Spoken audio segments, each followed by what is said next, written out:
केडिया परिवार, मुख्य यजमान के रूप में श्री प्रदीप जी रहने वाले,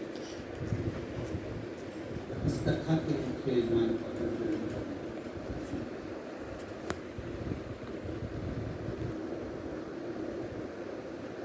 कथा के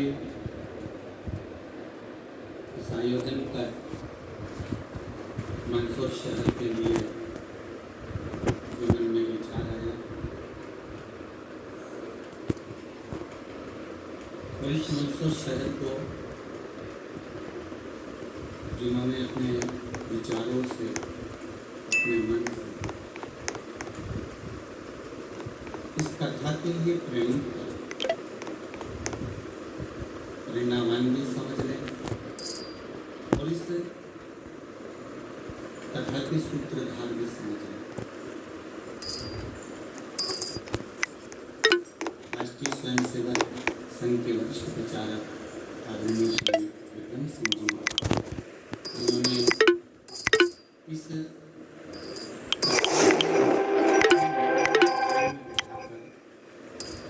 संपूर्ण मंदसौर वासियों के हितार्थ ये कथा का भाव प्रकट कर और अपनी आनंद के साथ ये सेवा भारती के आनंद के साथ इस कथा को श्रवण करना है। एक बार जोरदार ताली बजाएं श्री विक्रम सिंह जी के लिए कि मंदसौर वासियों को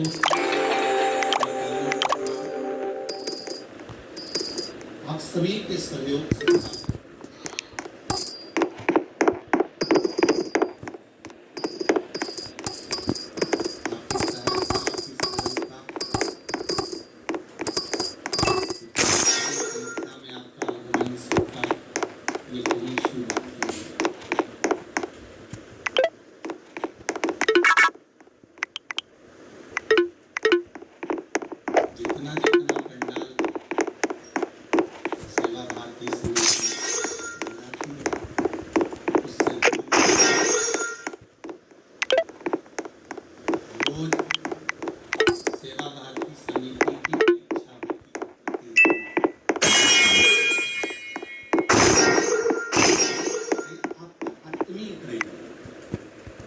कई लोग तो ऐसे भक्त आए हुए हैं जिनको हम दिख भी नहीं रहे हुए, तो भी वो पंडाल कहीं ना कहीं किसी रूप में विराजमान है। उनको कोई मतलब नहीं, केवल कथा श्रवण करना है, केवल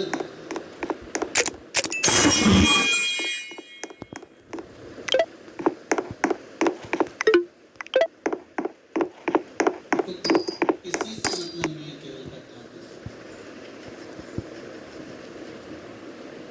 आज एक वैसे तो हम मिलते नहीं हैं,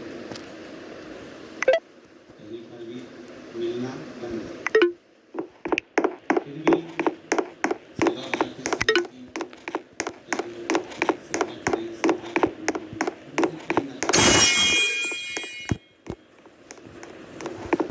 उसमें भी एक माँ राजस्थान की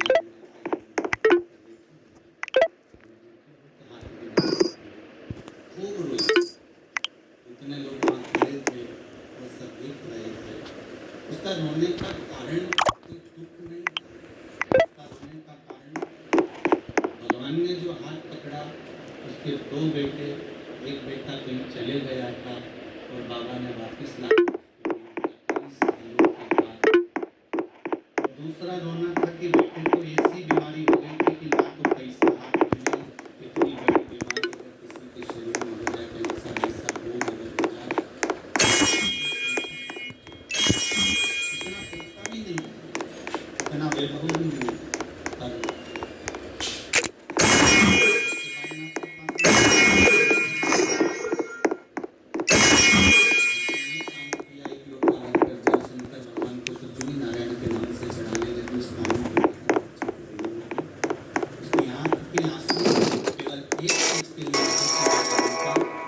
सारे डॉक्टरों ने इसका कैंसर बोल दिया था, बाबा ने इलाज रखकर इसको ठीक कर दिया। यही बाबा को ये प्रेम है, वात्सल्य का है, ये करुण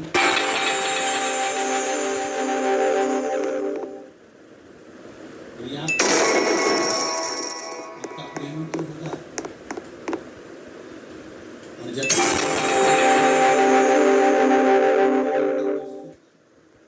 प्रेम से ये भक्ति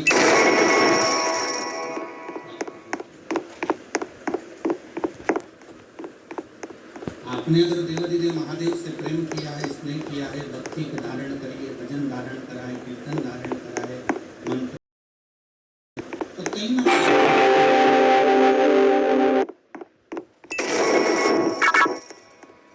हम भगवान की अविरल भक्ति को धारण कर ले, हम भगवान की अविरल भक्ति को प्राप्त कर लें। और वो भक्ति कोई साधारण नहीं होना चाहिए, उसमें विश्वास भी नहीं होना चाहिए।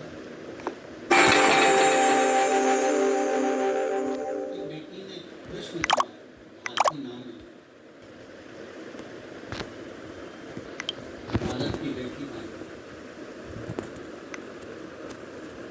इसने कृष्ण किया है,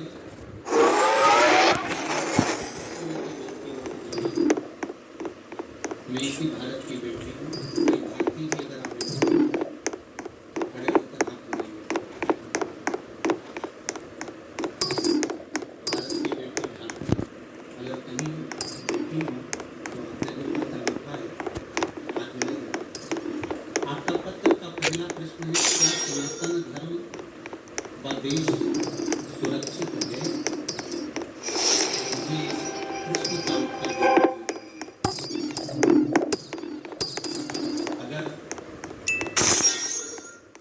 सनातन धर्म में राष्ट्रीय स्वयंसेवक संघ के भाई जैसे जुड़े हुए हैं और बजरंग दल और विश्व हिंदू परिषद जैसा जुड़ा हुआ है इस राष्ट्रीय निर्माण में, तो ये सनातन धर्म सुरक्षित है।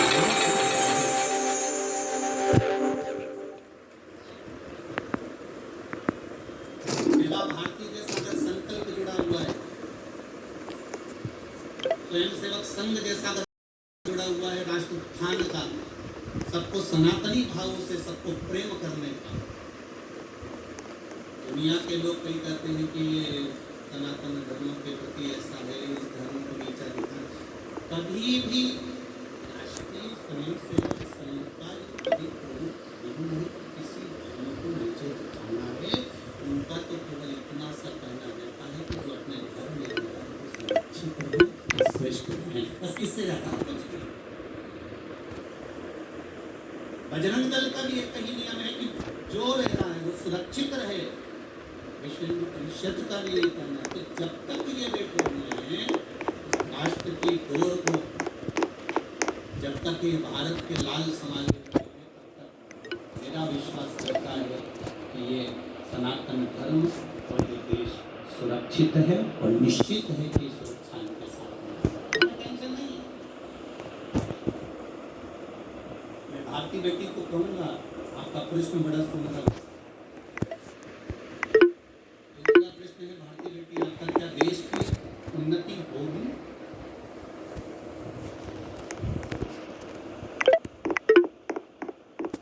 देश की उन्नति, राष्ट्र की उन्नति का रोकना, पहले समझ लीजिएगा अच्छे से। पहले के समय में गुरुकुल थे, आज के समय में कॉन्वेंट स्कूल हैं। पहले के समय में गुरुकुल थे, गुरुकुल में और अंग्रेजी स्कूल में क्या अंतर है? भारतीय बेटी, केवल भारत की एक भारतीय बेटी का ये प्रश्न नहीं है, ये संपूर्ण भारतवासियों का प्रश्न होना चाहिए। संपूर्ण भारतवासियों का क्या देश की उन्नति होगी? उन्नति होगी क्या? उन्नति हो रही। गुरुकुल और अंग्रेजी पढ़ाई में एक अंतर है। गुरुकुल में जो पढ़ाई होती है, उस गुरुकुल की पढ़ाई जो पहले होती थी, गुरुकुल में जो पढ़ाया जाता था, उसमें किसी का नौकर बनना या दास बनना नहीं सिखाया जाता था। गुरुकुल में जो पढ़ाया जाता था वो राजा बनना सिखाया जाता था।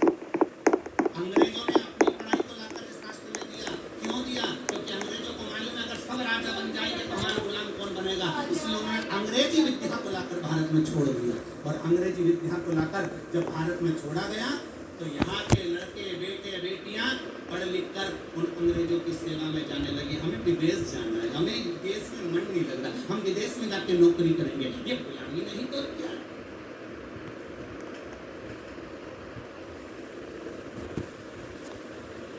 भारतीय पढ़ाई गुरुकुल की विद्या, श्रेष्ठ विद्या। देखो पढ़ाई दो तरह से होती है, एक आप सहज भाषा में समझ लो, भारतीय बेटी बहुत अच्छे से समझना, जहाँ भी बैठी हो बहुत ध्यान से सुनना।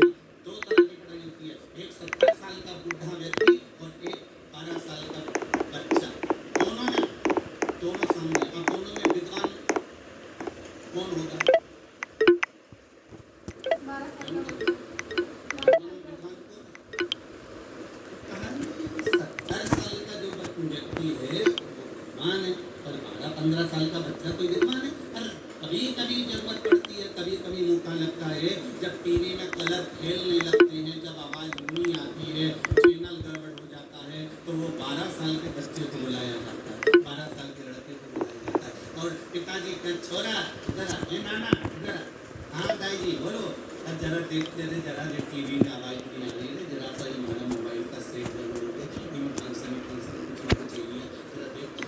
12 साल का लड़का तुरंत मोबाइल में न्यूज यूज करा, जरा सा उन्हें रिमोट उठाया, सोफा पे पड़ी पड़ी ने उसने तुरंत टीवी का कलर चेंज कर दिया, उसने तुरंत चैनल चेंज कर दिया। अब हम ये तो नहीं कह सकते कि 12 साल का लड़का हमारा बहुत विद्वान हो गया, बहुत विद्वान हो गया, इतना विद्वान हो गया। तो जरा सा मोबाइल ठीक करने से कोई विद्वान नहीं हो जाता, जरा सा टीवी का कलर चेंज करने से कोई विद्वान नहीं हो जाता। विद्वत्ता कहाँ नजर आती है? जब ये छोटा सा बच्चा कहीं उत्पात मचाए, कहीं गलत काम करे, कोई गलत जगह पर जाए, छत पर उत्पात मचाए, और इतने में जो 70 साल का बूढ़ा व्यक्ति वो चिल्ला के दौड़ जाए, क्यों रे नाना, क्यों मस्ती करे, क्यों रे छोरा, क्यों मस्ती करे, नीचे उतर, अच्छे से बैठ। जिसने समझदारी हो और दूसरे को गलत काम करने से रोके, समझ लो सही समझदारी वही है, और ये राष्ट्र का उत्थान है।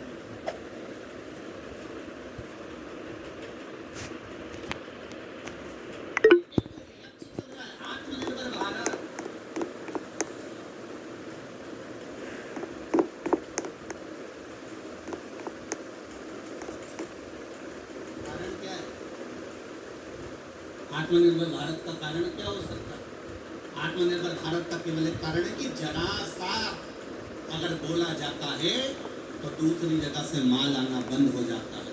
जब हमारे राष्ट्र में, हमारे भारत में, हमारे हिंदुस्तान में, जब घर घर में कुछ माल तैयार होगा, कुछ कार्य तैयार होगा, तो वो विदेशों में दिया जाएगा, तो विदेश खुद भारत के अधीन होता चलेगा। स्वयं तो कर्म करिए, आप अपना उत्थान स्वयं तो करिए, हम दूसरे पर आश्रित होकर क्यों जिए?